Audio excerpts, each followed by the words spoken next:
오늘 저녁에는 좋은 땅이 되려면 그런 제목으로 같이 말씀을 살펴보겠습니다. 씨 뿌리는 자의 비유는 마태, 마가, 누가복음, 복음서에 다 나옵니다. 그만큼 중요한 가르침이라 그렇게 우리가 이해해 볼 수 있겠습니다. 씨 뿌리는 자의 비유 13장 3절 말씀 화면을 보면서 같이 한번 읽겠습니다. 시작. 예수께서 비유로 여러 가지를 그들에게 말씀하여 이르시되 씨를 뿌리는 자가 뿌리러 나아가서 아멘. 여러분, 이 씨 뿌리는 자의 그 이야기가 뭐라고 말합니까? 비유라고 말해주고 있습니다. 비유.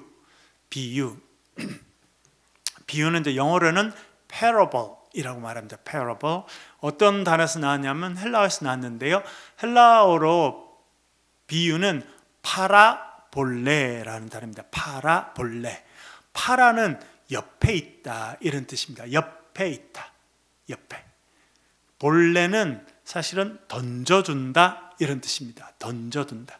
그러니까 옆에다가 비슷한 거를 던져놓는다 그런 의미를 가지고 있습니다. 사실 우리나라 말에도 그런 표현들이 많죠. 여러분, 난 놓고 기억자도 모른다.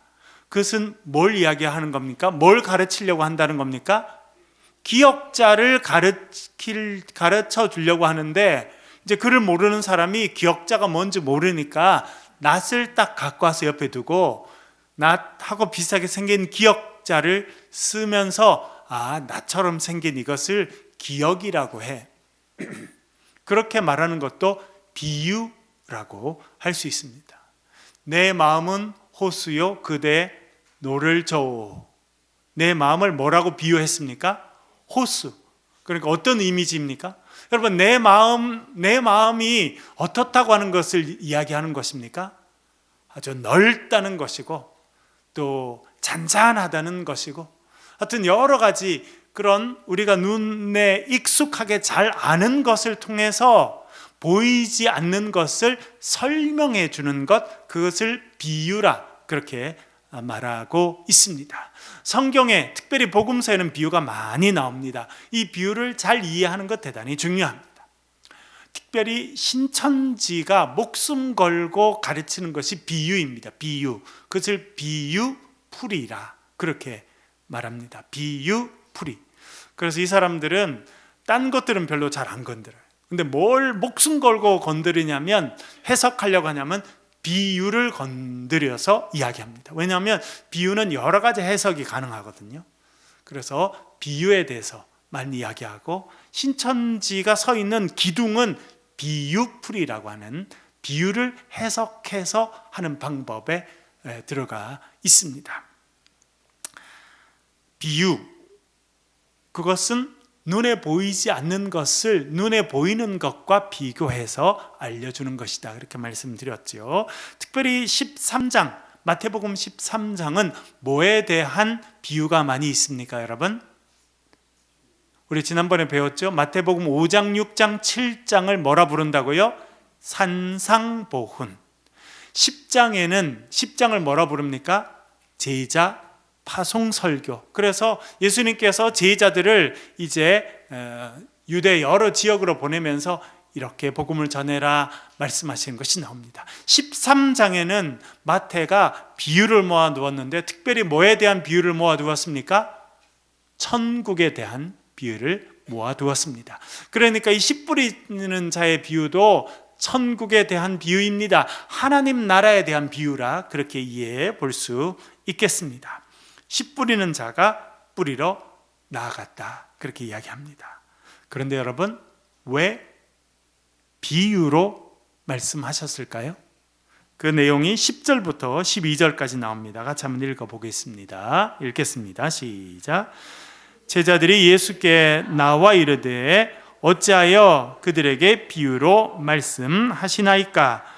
대답하여 이르시되 천국의 비밀을 아는 것이 너희에게는 허락되었으나 그들에게는 아니 되었나니 무릇 있는 자는 받아 넉넉하게 되되 없는 자는 그 있는 것도 빼앗기리라. 아멘. 11절에 보면 중요한 표현이 하나 나옵니다. 그것은 천국의 비밀이라는 것입니다. 천국의 비밀. 이제 이것은 신천지 이만희뿐만 아니라 대부분의 이단이라고 하는 사람들이 이제 목숨처럼 생각하는 표현 가운데 하나가 천국의 비밀이.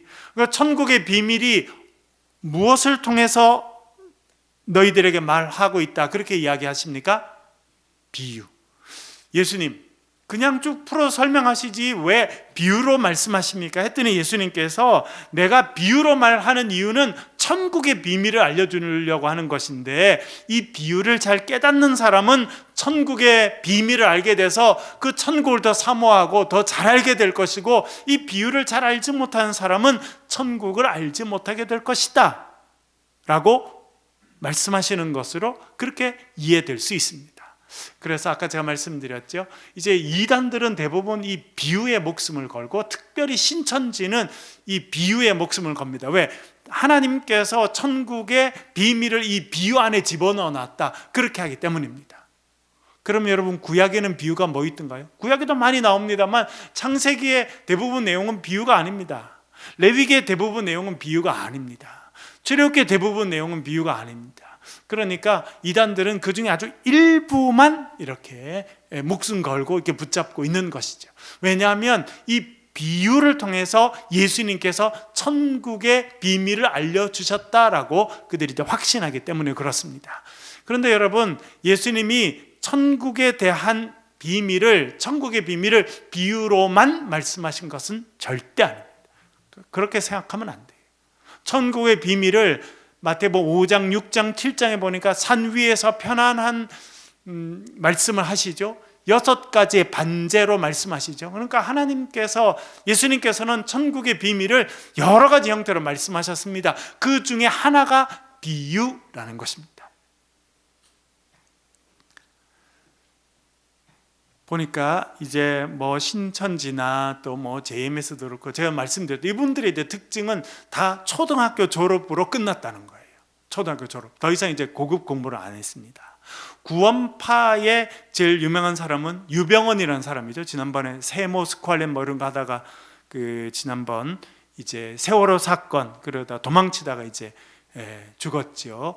그 다음에는 이요한이라는 사람입니다. 원래는 이복칠이었어요. 이름이 이복칠. 그런데 이름을 이제 복칠이 하니까 좀 그렇다 그래서 이요한이라고 바꿨어요. 그 다음에 박옥수라는 사람은 1년에도 몇 번씩 이렇게 대구 와서도 집회하고 이렇게 하는 사람들인데, 이 사람들 다 이쪽 대구 경상권 사람들, 대구 경북 사람들. 그리고 다 중학교밖에 안 나왔습니다. 중학교밖에 안 나왔어요. 그러니까 그런 분들이 참 신기하죠. 그런 분들이 이렇게 하는 것들은 많은 사람들이 이렇게 맞다. 그리고 지금도 따라다니는 사람이 많아요. 그러면서 그분들이 이제 이 비유라고 하는 걸 갖고 와서 1대1로 매칭을 시킵니다. 비유에 이것은 이거, 이것은 이거. 물론 성경에도 그런 모습이 많이 나옵니다만 모든 것을 이렇게 해석할 수 있는 것은 아닌데 이제 그렇게 하게 됩니다.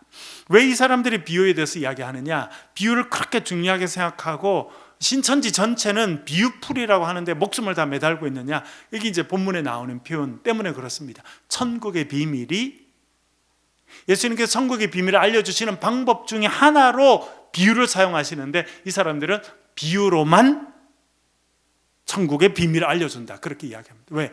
딴 거 이제 이렇게 생각할 만큼의 지적인 능력도 안 되고 여유도 안 되니까, 그러니까 하나만 이제 붙잡고 이야기하는 거예요. 그래서 비유, 우리도 잘 이해할 필요가 있습니다. 특별히 이제 씨 뿌리는 비유는 천국에 대한 비유인데요. 몇 가지 이제 4가지 떨어진, 씨가 떨어진 곳이 나옵니다. 여러분 잘 아시는 내용이지만 우리 사실은 참 중요한 내용이기 때문에 다시 반복합니다. 두 번째 보면 씨를 뿌리러 갔는데 길가에 씨가 떨어질 때가 있습니다. 그래서 13장 4절 말씀 보겠습니다. 13장 4절 같이 읽겠습니다. 시작. 뿌릴 새 덜어는 길가에 떨어짐에 새들이 와서 먹어버렸고. 아멘. 씨를 뿌렸는데 그 씨 중에 어떤 것은 어디 떨어졌다는 겁니까? 길가에. 여러분 씨 뿌려 보셨어요? 어릴 때?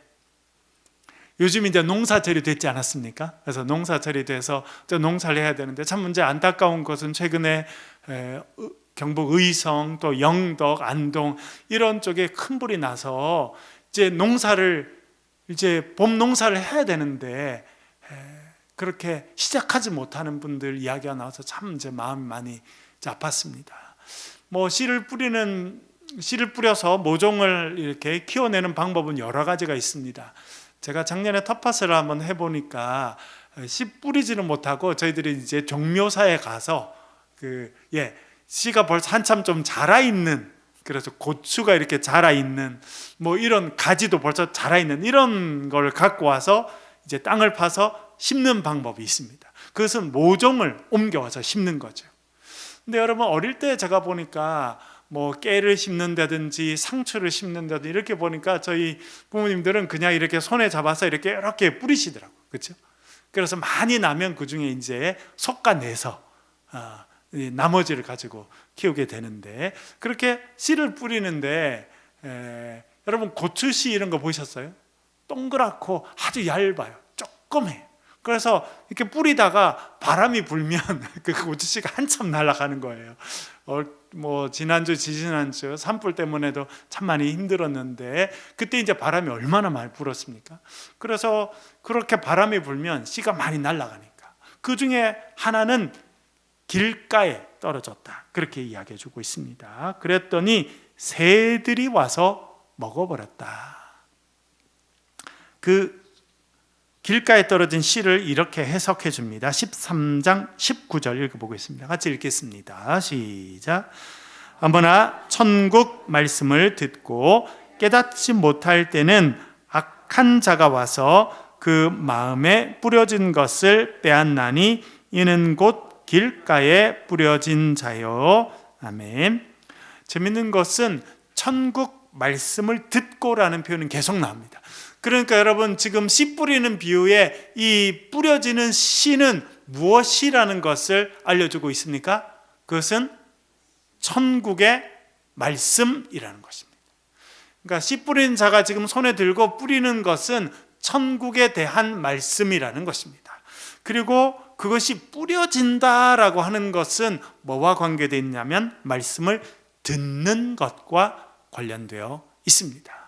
그러니까 여러분 지금 제가 앞에서 설교를 하니까 여러분 귀에 지금 다 들리시죠?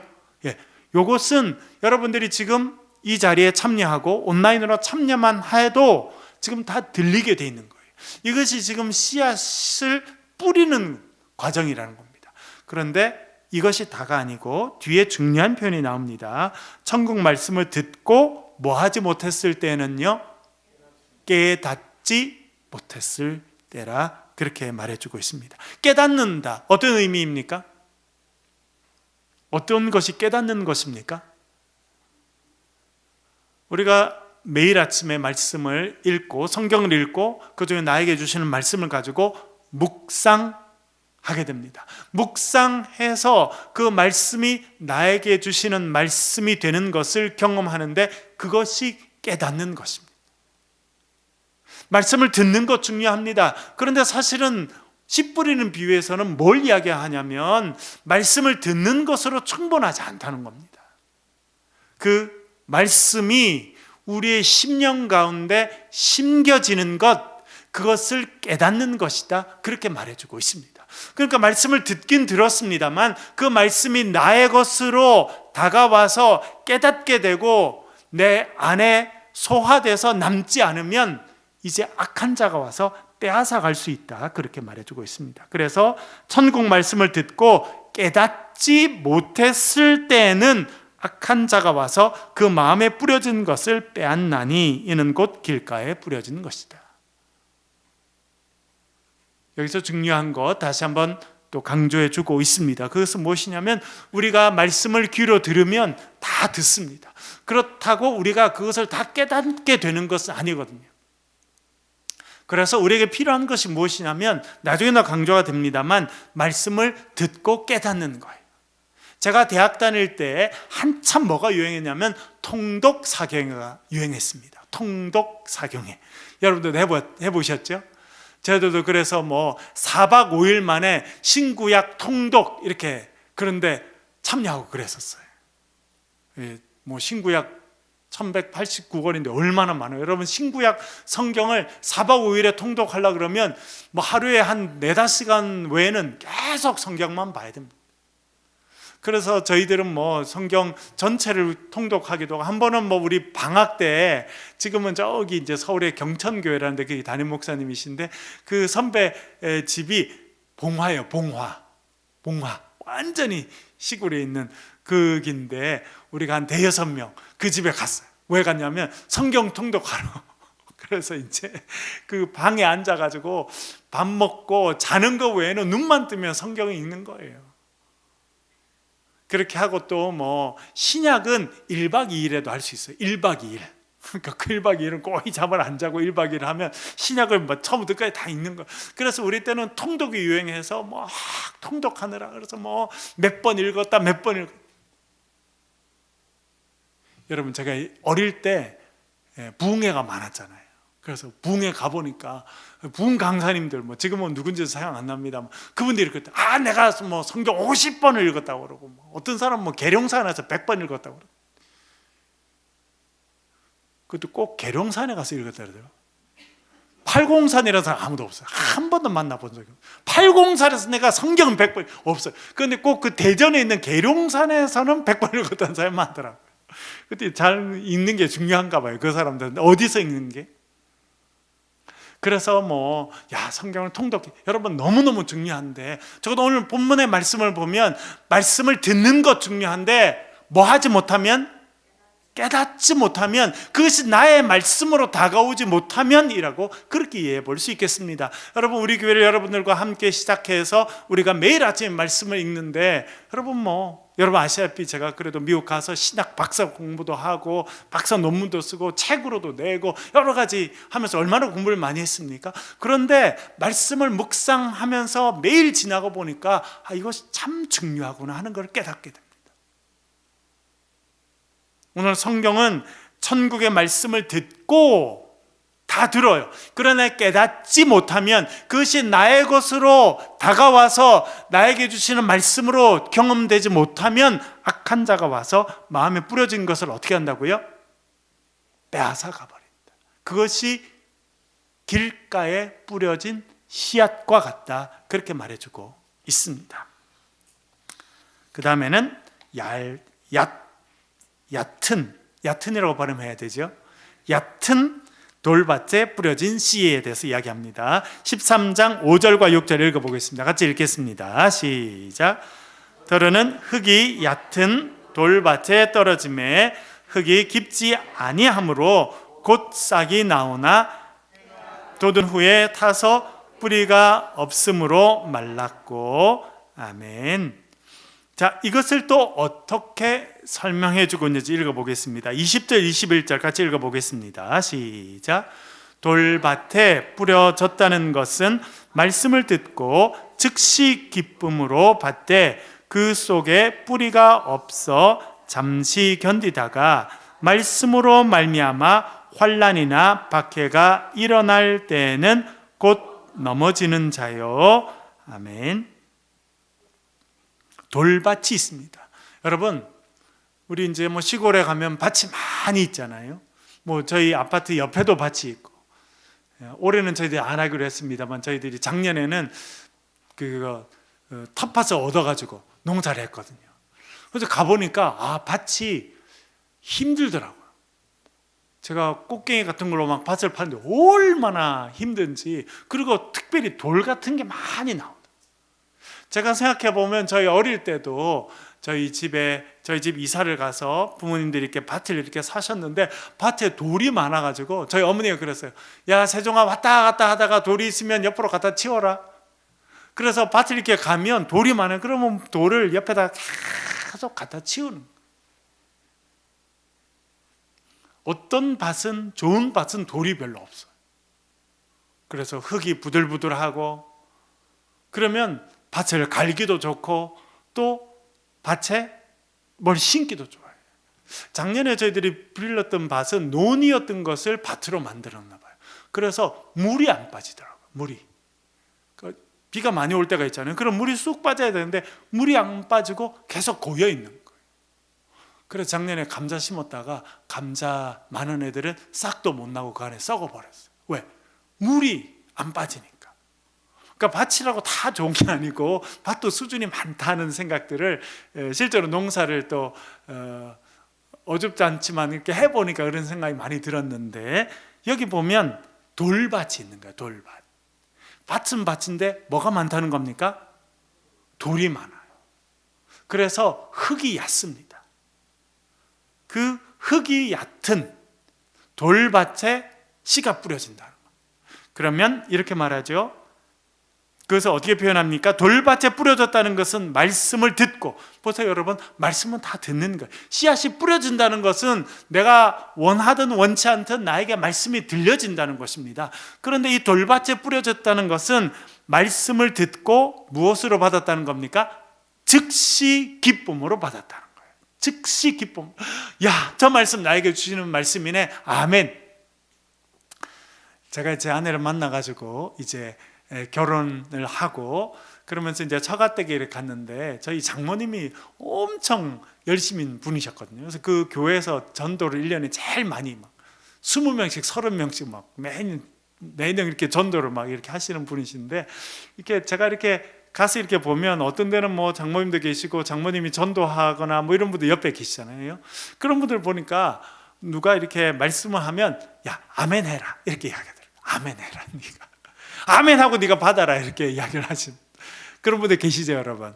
옛날에 제가 우리 고향에도 보니까 저희 누님들도 뭐 이렇게 어떤 데는 아멘 이렇게 하고, 그래서 그렇게 그게 말씀을 받는 방법이라는 거예요. 참 좋은 습관이다 이렇게 생각을 했습니다.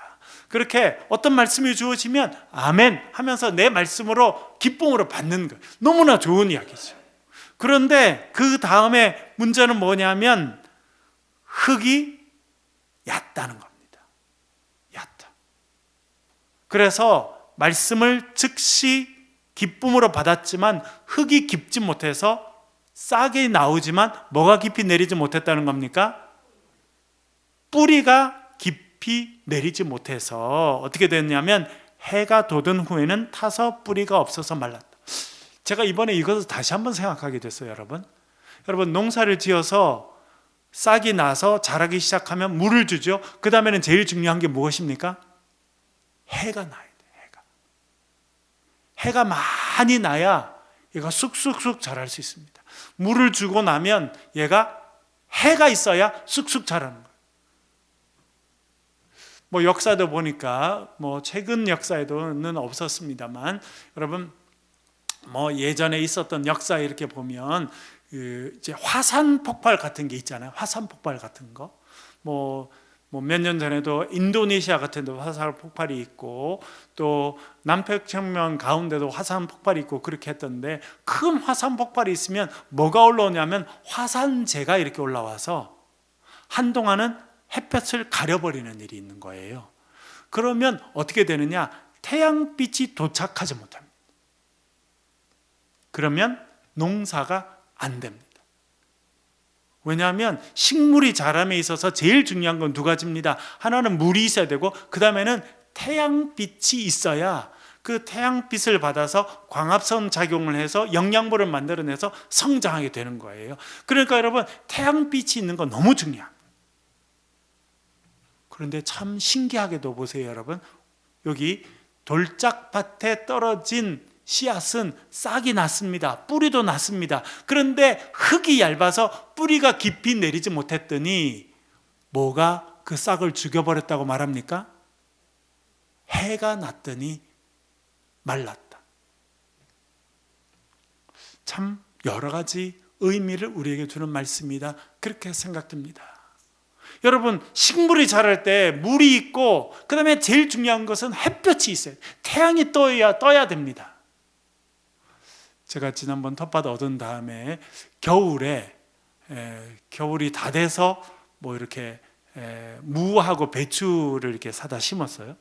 이제 너무 늦게 심은 거죠. 옆 사람들이 그렇게 너무 늦게 심으면 안 된다 그랬는데 뭐 제가 이것저것 하다가 이렇게 늦게 심게 됐어요. 그래서 11월 초쯤에 아마 심었던 것 같은데 조금 지나니까 조금 이제 크더라고요. 근데 이제 금방 좀 이제 추워지고 하니까 제가 어디 이렇게 비닐을 막 고여서 하여튼 조그마한 하우스를 만들어 줬어요. 이렇게. 그래서 겨울에 좀 자라도록. 겨울에 개들이 자랐을까요? 안 자랐을까요? 안 자랍니다. 제가 다시 깨달았어요. 겨울에는 못 자라는 거나 얘들이. 왜 그랬을까요? 제가 저 멀리까지 가서도 물을 막 길러서 줬거든요. 햇볕이 약한가 봐요. 그래서 겨울에도 태양이 떠 있는데 애들이 자라지 못하네. 근데 여러분 이제 우리가 4월이 됐는데 이제부터는 물만 잘 주면 해만 떠 있으면 이제 엄청 잘 자라게 돼 있어. 그런데 흙이 얕아서 뿌리가 깊지 못하면 너무나 좋은 태양빛으로 인해 죽게 된다는 거예요. 그래서 우리 신앙생활도 마찬가지입니다. 우리가 밭이 준비되어 있지 못하고 우리의 심령의 밭이 돌짝밭같이 되어 있으면 많은 사람들이 은혜 받는 그 일로 나는 시험 들게 되어 있다는 거예요. 그것이 이 돌짝밭에 뿌려진 씨앗의 의미가 아닌가 그런 생각을 해보게 되었습니다. 그래서 풀이하면서 이렇게 말하죠. 그 속에 뿌리가 없어 잠시 견디다가 말씀으로 인한 환난이나 박해가 있으면 곧 넘어진다. 기쁨으로 말씀을 받았는데 그것이 뿌리가 내리지 못했기 때문에 내가 신앙생활 하는 걸로 인해서 어려움이 생기면 시험 들 일이 생기면 금방 넘어져 버린다는 겁니다. 그 다음에는 가시떨기에 뿌려진 씨에 대해서 말합니다. 13장 7절 같이 읽어보겠습니다. 시작. 더러는 가시떨기 위에 떨어짐에 가시가 자라서 기운을 막았고, 아멘. 13장 22절은 이렇게 설명해 줍니다. 같이 한번 읽어보겠습니다. 시작. 가시떨기에 뿌려졌다는 것은 말씀을 들으나 세상의 염려와 재물의 유혹에 말씀이 막혀 결실하지 못하는 자요. 아멘. 씨 뿌리는 비유를 하니까 제가 어릴 때 시골에 살았던 생각이 참 많이 나서 좋아해요. 저는 시골에서 이렇게 지냈는데 시골에는 보면 논도 있고 밭도 있고 산도 있고 거기 보면 여러분 산에서 이렇게 물이 쭉 내려오는 그런 데 보면 이제 여러 가지 식물이 자라는데 우리가 살던 거기 어디 한 곳에는 가시가 많았어요. 가시 나무들이 이렇게. 여러분 가시나무 아시죠? 탱자 같은 애도 가시가 있고 뭐 그런 가시들이 있는 그런 것이 많은데 특별히 뭐 여러분 아시다시피 장미도 가시가 있고 근데 가시 나무가 따로 있어요. 가시 덩쿨이 있는 거죠. 근데 재밌는 거는 보면 가시 덩쿨 옆에는 풀이 많이 못 자랍니다. 왜 그런지 아직도 잘 모르겠어요. 오늘 본문에는 뭐라 말하냐면 더러는 가시떨기 위에 떨어져. 사실 가시떨기 위에 떨어졌다기보다는 가시덤불 가운데 씨앗이 떨어진 거예요. 거기는 흙도 깊습니다. 물도 적당히 있습니다. 그리고 태양도 적당히 옵니다. 그래서 발화가 되고 싹이 자라고 뿌리가 내려서 어느 정도까지 성장할 수 있게 되었다. 그렇게 말해주고 있습니다. 그런데 문제는 뭐냐면 어느 정도 이상 자라면 옆에 가시가 그 줄기를 찔러버린다는 거예요. 그런데 여러분 22절에 보니까 그 찔러서 자라지 못하게 만드는 그 가시를 두 가지로 설명합니다. 뭐라고 말합니까? 세상의 염려와 재물의 유혹이다. 우리가 복음노트 하면서 지난번에 살펴보았습니다만 6장에서 제일 많이 강조하는 것이 무엇입니까? 너희는 뭐 하지 말라? 염려하지 말라. 무엇을 먹을까? 무엇을 마실까? 무엇을 입을까? 염려하지 말라. 그렇게 말씀하십니다. 이 염려가 여기에 나와 있는 세상의 염려입니다. 여러분, 사탄이 우리 마음을 흔드는 가장 중요한 방법 중에 하나는 염려와 걱정과 근심을 심는 것입니다. 아, 이러면 어떻게 할까? 우리 사업이 잘 안 되면 어떻게 할까? 오늘 나가서 어떤 일이 생기면 그 염려가 생기고, 그렇게 하게 되면 사람들이 계속 위축되고 줄어들고 마음이 더 작아지는 거예요. 염려가 생기면 근심이 되고, 염려와 근심이 커지면 뭐가 됩니까? 낙심이 되고, 낙심이 더 커지게 되면 절망이 돼요. 케르케고르라는 사람이 그렇게 이야기했습니다. 죽음에 이르는 병이 있다. 뭐가 죽음에 이르는 병이라는 겁니까? 절망이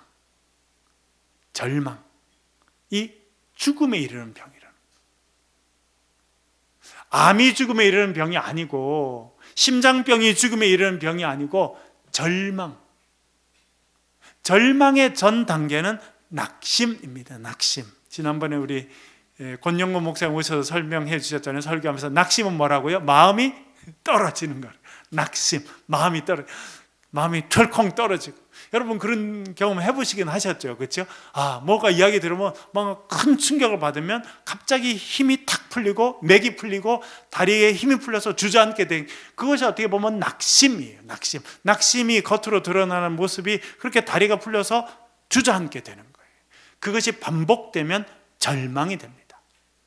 그러니까 낙심은 우리가 절망으로 가기 전 단계에서 겪는 것이 낙심입니다. 그런데 뭐가 많아지면 낙심이 되겠습니까?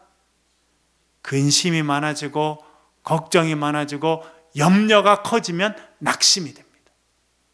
그래서 사실은 사탄이 가장 효과적으로 사용하는 것이 근심을 심는 것입니다. 근심. 그래서 여러분 제가 가끔 말씀드리죠. 어떤 데는 여러분 TV 잘 안 보는 것도 좋아해요. 누가 이렇게 보라고 막 이거 너무 중요하다. 어떤 분들은 중요하지도 않은 걸 막 카톡으로 보내주잖아요. 나라가 이런데 네 혼자 그러면 되겠냐, 기도해라 이러면서 하는데 보면 다 근심할 내용밖에 없어요. 근데 좋은 내용들 별로 없어요.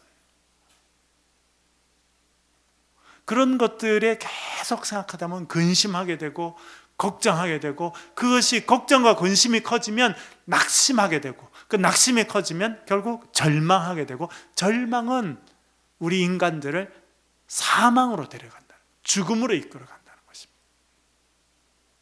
오늘 본문에서는 우리가 결실하지 못하도록 우리의 삶에 아름다운 열매가 맺혀야 되는데 그 열매가 맺히지 못하도록 막는 첫 번째 가시 역할은 세상의 염려라는 것입니다. 그래서 우리가 자주 부르는 찬송이 있죠. 뭡니까? 염려다 맡기라 주가 돌보시니. 영어로는요, cast all your cares on, cast, 전지는. 저는 참 그 표현이 훨씬 더 좋습니다. 여러분 마음에 근심이 있으면 어떻게 하라는 거예요? 그를 갖다가 던지라는 거예요. 어디다 던지라는 겁니까? 주님의 십자가 앞에 던지라는 거예요. 철로역정이라고 하는 존 버년이라는 사람이 쓴 이제 서구 유럽 사회에서 가장 중요한 책 중에 하나로 평가받고 있는 존 버년이라는 그 책에 보면 크리스찬이라는 사람이 나옵니다. 이름이 크리스찬이에요. 뭘 지고 출발합니까? 큰 짐을 지고 출발해요. 어디 가든지 이 짐을 내려놓지 못하고 큰 짐을 지고 힘들게 걸어가는 거예요. 그런데 그 존 버년의 철로역정, 그게 보면 드디어 이 크리스찬이 어깨에 메고 있는 무거운 짐을 내려놓는 장면이 나옵니다. 어디 가니까 짐을 내려놓게 됩니까? 십자가 앞에 가니까 자기의 지고 있었던 짐이 스르륵 풀려가지고 그의 어깨에서 탁 내려놔지게 되는 거예요. 참 존 버년이 잘 작품을 썼다, 이렇게 생각됩니다. 여러분 교회 나오실 때마다, 기도할 때마다 여러분 마음에 있는 짐과 근심과 두려움과 염려들 주님 앞에 내려놓으실 수 있기를 간절히 바랍니다. 그리고 짐을 내려놓고 근심을 내려놓고 원망과 절망을 내려놓으면 우리 심령 가운데 뭐가 찾아옵니까? 하늘의 평화가 찾아오는 거예요. 그것이 세상의 염려, 가시가 세상의 염려입니다. 두 번째 가시가 있습니다. 그 가시는 무엇입니까? 재물의 유혹입니다. 유혹. 우리가 넘어지는 중요한 이유 중에 하나는 유혹에 빠져서 그렇습니다. 유혹에. 여러 가지 유혹이 있죠. 그런데 특별히 오늘 본문에서 우리가 결실하지 못하는, 우리의 신앙이 성장해서 아름다운 열매를 맺어야 되는데 열매 맺지 못하도록 우리를 콱 이렇게 짓누르는 가시가 있는데, 그것이 뭐라는 것입니까? 재물의 유혹이라는 것입니다. 여러분, 우리나라가 이제 평균 수명이 아주 높아졌습니다. 얼마 전에 제가 미국에 있을 때 담당했던 청년부 그 중에 한 명이 이제 연락이 온 거예요. 그래서 갑자기 이제 여름에 한번 오면 뭐 목사님 연락드리고 찾아뵐게요. 제가 미국에서 우리가 처음 저희들 유학 가서 만났던 사람인데 갑자기 연락이 온 거예요. 그래서 어떻게 갑자기 오게 됐냐 그랬더니 장모님이 소천하셨다. 그런데 보니까 장모님이 67세시다. 67세. 그 정도면 여러분 연세가 많은 겁니까? 젊은 겁니까? 우리나라는 이제 67세면 아유 너무 젊은데 돌아가셨다 이렇게 이제 하게 될 만큼 우리가 이제 높아졌어요. 평균 연령이. 그런데 평균 연령이 높아지고 우리가 오래 살게 돼서 장수국가 된 건 참 감사한데 염려가 있죠. 많은 사람들이 염려가 있죠. 무슨 염려입니까? 노인 빈곤에 관한 것입니다. 노인 빈곤. 많은 분들이 준비가 안 된, 금전적인 부분에 준비가 안 된 대로 노년을 맞이하니까 그것이 염려다. 뭐 그렇게 자주 이야기를 하게 됩니다. 여러분 뭐 우리 어르신들만 재물에 대한 그런 염려가 있습니까? 아니죠. 젊은 친구들 있습니까? 없습니까? 많아요. 많아. 우리가 너무너무 잘 사는데도 재물에 대한 염려가 많고 걱정이 많고, 그래서 재물의 유혹에 넘어가는 사람이 많아요. 오늘 본문에서는 우리가 결실하지 못하도록 우리를 탁 막는 두 가지의 가시가 있는데, 그것이 세상의 염려고 재물의 유혹이다. 재물의 유혹이란 말도 왜 유혹에 넘어갑니까? 근심하고 걱정하고 두려워하기 때문에 유혹에 넘어가는 거예요. 여러분, 그 모든 염려들, 그런 것들 다 하나님께 맡기실 수 있기를 간절히 바랍니다. 내가 다 해결하려고 하니까 유혹에 넘어가는 거예요. 그렇죠? 예, 내 인생 내가 다 준비해야겠다. 내가 죽을 때까지 내가 다 준비해야지. 내 자식들 내가 다 준비해줘야지. 그 길을 여러분 다 그래서 넘어지고 염려하게 되고 유혹에 넘어가는 겁니다. 우리 세상에 살면서 여러 가지 고민들이 없을 수는 없습니다만, 그 모든 염려와 고민들 주님께 맡기고 주님 주신 열매를 얻을 수 있는 그런 인생이 되실 수 있기를 간절히 바랍니다. 다섯 번째는 좋은 땅에 대한 이야기가 나옵니다. 13장 8절 읽어보겠습니다. 시작. 더러는 좋은 땅에 떨어짐에 어떤 것은 100배, 어떤 것은 60배, 어떤 것은 30배의 결실을 하였느니라. 아멘. 이 좋은 땅이 뭔지 저도 궁금하고 우리도 늘 이제 질문하게 되죠. 왜냐하면 하나님의 말씀의 씨앗이 떨어지는데 길가에 떨어지면 악한 자가 뺏어가고, 돌짝밭에 떨어지면 깊이 뿌리 내리지 못하니까 좋은 태양이 떠도 그 태양으로 인해서 실족해서 넘어지게 되고, 가시떨기에 떨어지면 열심히 잘 성장하다가도 가시에 찔려서 결국 성장이 멈추게 되니까 중요한 것은 좋은 땅이 되는 거예요. 그런데 좋은 땅에 대해서 이렇게 설명합니다. 23절 같이 한번 읽어보겠습니다. 23절입니다. 시작. 좋은 땅에 뿌려졌다는 것은 말씀을 듣고 깨닫는 자니 결실하여 어떤 것은 100배, 어떤 것은 60배, 어떤 것은 30배가 되느니라 하시더라. 아멘. 좋은 땅에 뿌려진 씨가 있다는 겁니다. 그런데 좋은 땅에 대해서 이렇게 설명합니다. 뭐라 말합니까? 말씀을 듣고 깨닫는 자가 좋은 땅이라는 거예요. 그러니까 여러분, 우리가 다 좋은 땅이 될 수 있습니까? 없습니까? 누구든지 될 수 있는 거죠. 그런데 좋은 땅이 되려면, 적어도 오늘 본문에 보면 좋은 땅은 무엇이냐? 말씀을 듣고 그리고 깨닫는다는 것입니다. 여러분들이 가장 하루에 많이 듣는 말씀은 무엇입니까? 여러분 귀에 가장 많이 들려오는 이야기는 어떤 이야기입니까? 여러분 귀에 반복적으로 매일 들려오는 것은 여러분의 생각과 가치관을 결정하게 돼 있습니다. 누가 뭘 망했대더라, 어쨌대더라, 뭐 그런 소식이 여러분 세상에 많이 들려오게 돼 있죠. 그러나 그런 소식이 계속 들려오면 마음에 불안이 생기고 근심이 생기고 염려가 생기고, 그것이 커지면 낙심하게 되고, 낙심이 깊어지면 절망하게 되고, 그래서 우리가 열심히 잘 살고 있음에도 불구하고 우리의 방향이 죽음을 향해서 달려가는 사람이 생각보다 많다는 거예요. 여기서 듣는 것, 말씀을 듣는 것, 그 말씀은 천국의 말씀이어야 한다는 것입니다. 그래서 로마서 10장에 보면 뭐라 말합니까? 믿음은 어디서부터 나온다고요? 믿음은 들음에서 나고, 들음은 그리스도의 말씀으로 말미암는다. 그건 뭐냐면 우리의 믿음이 있어야 우리가 살게 되는데, 우리의 믿음은요 듣는 것에서 온다는 것입니다. 그러나 아무거나 듣는 것이 아니라 뭘 들어야 된다는 겁니까? 예수 그리스도의 말씀, 복음의 말씀, 성경의 말씀, 살아있는 생명의 말씀 우리가 계속 들어야 된다, 그렇게 이야기하는 것입니다. 그리고 여기서 좋은 땅이라고 하는 것은 거기서 한 단계 더 나아가는 것을 말합니다. 그 좋은 말씀, 복음의 말씀을 듣고 어떻게 하는 자? 깨닫는 자. 깨닫는다는 것은 우리가 말씀을 묵상하고 그 말씀이 나의 것이 된다는 것이. 여러분, 우리가 입으로 좋은 밥을 먹죠. 오늘도 카레라이스를 제 아내가 해줘가지고 밥도 또 새로 하고 카레라이스도 하고 그래가지고 그거랑 이제 파김치랑 뭐 이런 거 최근에 했어요. 그래가지고 맛이 좀 들어가지고 같이 이렇게 막 먹었거든.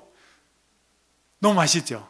그럼 어떻게 됩니까? 그것이 나에게 들어와서 소화가 돼. 제가 몇 달 전에 어디 여수인가 거기 가서 아주 좋은 음식을 먹었어요. 누가 이렇게 사줘가지고 평소에 먹지 못했던 회를 사준 거예요. 그런데 그냥 활회가 아니라 이렇게 숙성시킨 회, 그게 뭐 더 비싸잖아. 그래서 더 좋은 거라고 해서 먹었어요. 너무 잘 먹었죠. 비싼 거 먹고. 그런데 얘가 소화가 안 된 거예요. 탈이 났어요. 그러니까 좋은 음식 먹고 어떻게 됐어요? 탈이 나니까 몸이 훨씬 힘듭니다. 안 먹으니만 못했다. 제가 그런 적이 없었는데 한 2주 정도 속이 불편해서 힘들었어요. 그래서 좋은 음식 잘 얻어먹었는데 그것이 나한테 소화가 안 되니까 몸이 더 힘들고 괴롭고 어려운 거예요. 너무 많이 먹어서 그런 거 아니에요.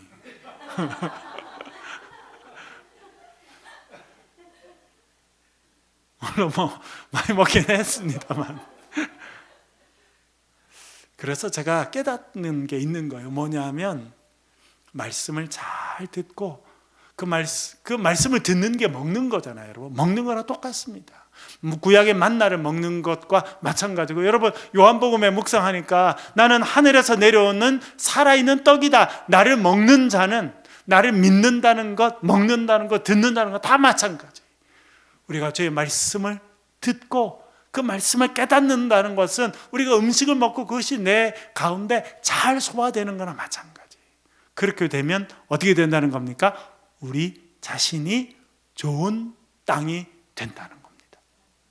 그래서 제가 이 말씀을 보면서도 우리가 매일 복음 노트를 통해서 말씀을 듣고 말씀을 또 쓰고 이런 거 너무 중요해요. 이게 지금 다 소화를 해가는 과정이고 말씀을 깨달아가는 과정이고 말씀이 내 몸에 이렇게 남는 과정. 제가 연세대학교 대학원에서도 하면서 이번에도 학생들이 뭐 19명이 지금 듣고 있는, 그 뭐 박사 학생, 석사 학생 보니까 이번에는 뭐 새로운 분인데 경제학 박사 들어가, 미국에서 경제학 박사 했어요. 그리고 지금은 이번에는 이화여대 다니는 학생들도 2명이나 제 과목을 듣겠다고 와서 같이 앉아 있어요. 근데 제가 그렇게 이야기합니다. 여러분, 앞으로 좋은 목회자가 되고 좋은 신학자가 되려고 그러면 어떻게 해야 되느냐? 말씀을 읽고 묵상해서 여러분 것이 되어야 된다. 제가 그렇게 이야기해요. 말씀을 들었다, 그게 끝나는 게 아니고 말씀을 들었는데 그 말씀을 내가 묵상하고 곱씹고 읊조리고 그래서 내게 돼야, 그래야 그 다음에 나오게 돼 있더라고요. 오늘 좋은 땅이 되려면 그런 제목을 했는데, 여러분 좋은 땅이 되려면 어떻게 해야 된다는 겁니까? 말씀을 잘 듣고 말씀을 잘 깨달아서, 그래서 그 말씀이 나의 것이 되면 그 말씀이 나를 변화시켜서 내 생각이 바뀌고 내 언어가 바뀌고 나의 하는 삶의 행동이 바뀌고 내 입에서 나오는 언어와 생각과 삶의 가치관이 바뀌어서 내 삶의 변화가 찾아오면 우리가 좋은 땅이 돼서 말씀이 내 삶 가운데 나를 통해서 성장하고 자라서 성령의 열매를 맺게 된다는 것입니다. 여러분 좋은 땅이 돼서 아름다운 열매를 맺는 저와 여러분 되시길 주의 이름으로 간절히 축원합니다.